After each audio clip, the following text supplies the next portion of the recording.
সমাজকে শেষ করে নাই, মানবিকতাকে শেষ করে দিয়েছে, পরিবারগুলোকে শেষ করে দিয়েছে, ধ্বংস করে দিয়েছে। তাহলে হাসিনা ছিল শুধু স্বৈর শাসক না, শুধু ফ্যাসিবাদ না, মাদকের নেত্রী ছিল, সমাজ ধ্বংসকারী নেত্রী ছিল হাসিনা। কোনোভাবেই যেন হাসিনার এই অপরাজনীতি, এই ফ্যাসিস্ট আবার বাংলাদেশের মানুষের উপর আঘাত না আসতে পারে, এখনো দেশে এবং দেশের বাইরে বসে ষড়যন্ত্র করতেছে। ষড়যন্ত্র করে, টাকার অভাব নাই তো, হাজার হাজার লক্ষ লক্ষ কোটি কোটি টাকা ডলার সব পাচার করে এখন বিদেশে বসে ওই যে পার্শ্ববর্তী দেশ তাদের মদতে, তাদের সহযোগিতা আজকে বাংলাদেশকে নিশ্চিত করে দেওয়ার জন্য এই মাদক দিয়ে আমাদের যুব সমাজকে, ছাত্র সমাজকে, তরুণ সমাজকে ধ্বংস করে দিচ্ছে। কারণ যুবক, তরুণ, ছাত্র এরা হলো পাহাড় পর্বত পরিমাণ শক্তি, এরা হলো পাওয়ার হাউস। এই পাওয়ার হাউসটাকে ধ্বংস করতে পারলে পার্শ্ববর্তী দেশ মনে করে যে বাংলাদেশ ধ্বংস হয়ে যাবে। কিন্তু জিয়া রহমান এই বাংলাদেশ থেকে এমনভাবে সৃষ্টি করেছেন সার গঠনের মধ্য দিয়ে। তিনি বলেছেন বিদেশে আমাদের বন্ধু আছে, প্রভু নেই, এবং সার গঠন করে বাংলাদেশের নেতৃত্ব, বাংলাদেশের অবস্থান দৃশ্যমান জাতির সামনে, বিশ্বের সামনে তিনি তুলে ধরেছেন এবং আন্তর্জাতিকভাবে বিশ্বের দরবারে বাংলাদেশকে প্রতিষ্ঠিত করেছেন।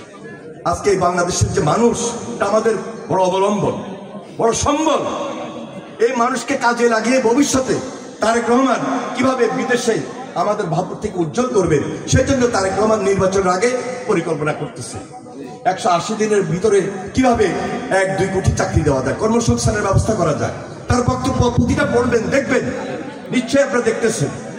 আস্থা, বিশ্বাস, নেতৃত্ব দেওয়া, একটা স্ট্রেসমেন্ট, একটা নেতৃত্বে আসা, সেই অবস্থান তার মধ্যে তৈরি হয়েছে। তাই আগামী দিনে ধানের শীষে ভোট দিয়ে এই এলাকায় নির্বাচন, লক্ষ্মীপুরের 4টা আসন ধানের শীষের প্রার্থীকে উপহার দিয়ে আমরা তারেক রহমানের হাতকে শক্তিশালী করতে চাই।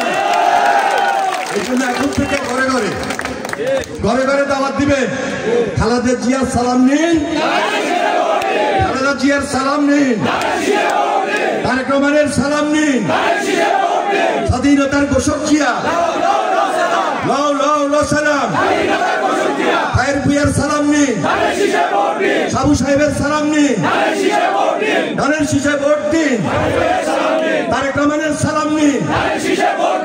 মঞ্চে যারা আছেন আমার সঙ্গে, লক্ষ্মীপুর জেলা ছাত্র দল, যুব দল, স্বেচ্ছাসেবক দল, অনেক নেতৃবৃন্দ এসেছেন, আমি তাদেরকে ধন্যবাদ জানাই আপনাদের পক্ষ থেকে।